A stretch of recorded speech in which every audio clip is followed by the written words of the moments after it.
Driver, sebuah game open world yang seharusnya bisa jadi saingan berat game buatan Rockstar, GTA. Tapi sayangnya, game ini menghilang bak di telan bumi untuk saat ini.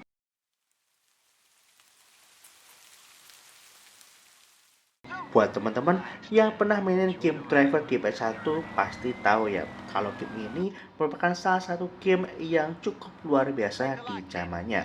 Bahkan pada waktu PS1, GTA itu masih top down dan nggak 3D kayak di game Driver yang pertama.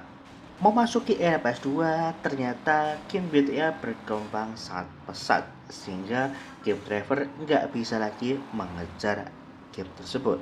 Seperti contohnya game Driver Parallel Lines yang saya mainkan ini. Dikeluarkan pada tahun 2006 yang sebenarnya lebih mudah dibandingkan dengan GTA San Andreas yang pertama diluncurkan di tahun 2004. Apalagi sebelumnya GTA juga udah pernah ngeluarin GTA 3 dan GTA Vice City yang pada waktu itu menjadi game yang cukup fenomenal. Karena umurnya cuma beda 2 tahun jika dibandingkan dengan GTA San Andreas, game Driver Parallel Lines ini sangat dibandingkan dengan game tersebut. Yang sayangnya walaupun lebih mudah, ternyata GTA San Andreas itu lebih punya banyak fitur dan dengan grafis yang menurut saya lebih bagus. Oke, sekarang kita bahas khusus game Driver Parallels ini. Game ini dirilis pada tahun 2006 oleh Reflection Interactive, yang sebelumnya juga ngerjain game Driver di PS1. Di game ini kita punya peran yang berbeda jika dibandingkan dengan game Driver yang sebelumnya.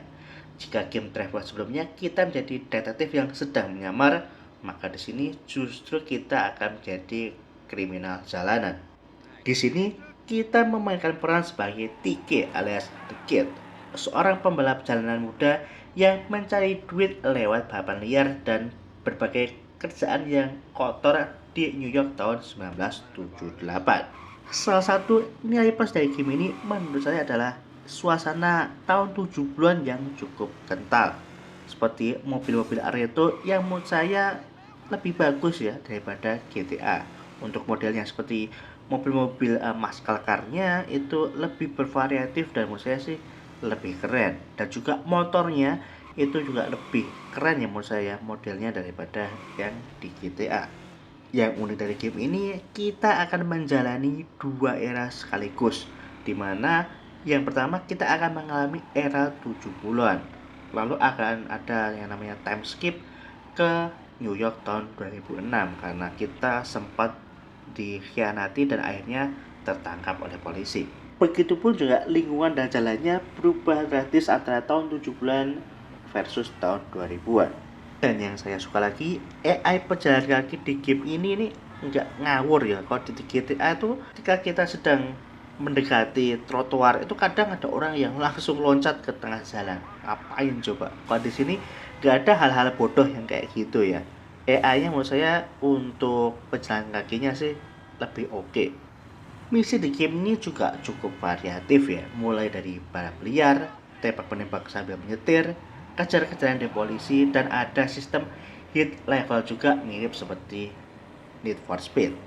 Namun yang menjadi kelemahan adalah di mekanik on foot gameplaynya, yang dimana ketika kita keluar dari mobil dan jalan kaki itu gerakannya kaku ya, tembakannya kurang responsif, dan sistem lock onnya saya nggak suka ya. Sistem lock on di GTA jauh lebih baik. Mirip-mirip kayak sistem lock onnya GTA Vice City, tapi GTA Vice City itu lebih sedikit responsif kalau menurut saya. Variasi senjata di game ini juga cukup banyak ya, dan dibagi menjadi dua era. Di era 70-an dan 2006 itu ternyata berbeda. Contoh, di tahun 70-an ada revolver, sedangkan di 2006 nggak ada. Lalu di 2006 itu ada RPG atau kita ngomongnya bazooka ya, sedangkan di era 70-an itu nggak ada.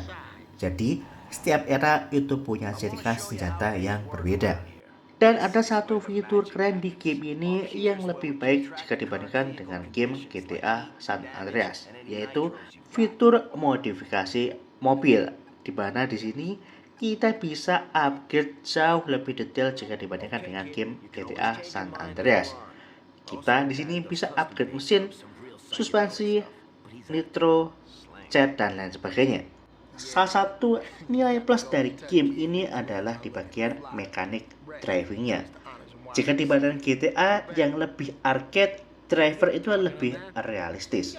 Setiap mobil itu punya bobot, handling, dan akselerasi yang berbeda-beda. Misalnya, mobil muscle era 70-an pastinya berbeda dengan mobil sport tahun 2006. Ya, sesuai lah ya dengan nama gamenya, driver pastinya mekanik drivingnya itu dibuat lebih realistis, dan menurut saya sih saya suka ya mekanisme driving di game ini, lebih suka ini daripada GTA. Dan salah satu fitur luar biasa lainnya adalah di bagian soundtracknya, dimana kita bisa dengar lagu mulai dari tahun 70-an sampai tahun 2006, yang dimana ada perubahan genre di sana. Saya sih berharap ya game driver ini bisa dihidupkan lagi, supaya GTA tuh nggak jalan sendiri, ada kompetitornya. Bisa dibilang game driver Parallels ini adalah hidden gem di era PS2. Mungkin nggak seterkenal GTA, tapi punya style sendiri yang cukup khas. Mungkin itu aja ya konten saya tentang game driver Parallels. Buat teman-teman yang pernah main game ini, coba tulis di kolom komentar di bawah. Terima kasih buat teman-teman yang sudah menonton video saya dari awal sampai akhir. Jangan lupa subscribe agar channel ini lebih berkembang. Atau mau saweria bisa juga di deskripsi video ini. Saya Andi dari TRR undur diri. Kita ketemu di video saya yang selanjutnya. Terima kasih. Wassalamualaikum warahmatullahi wabarakatuh.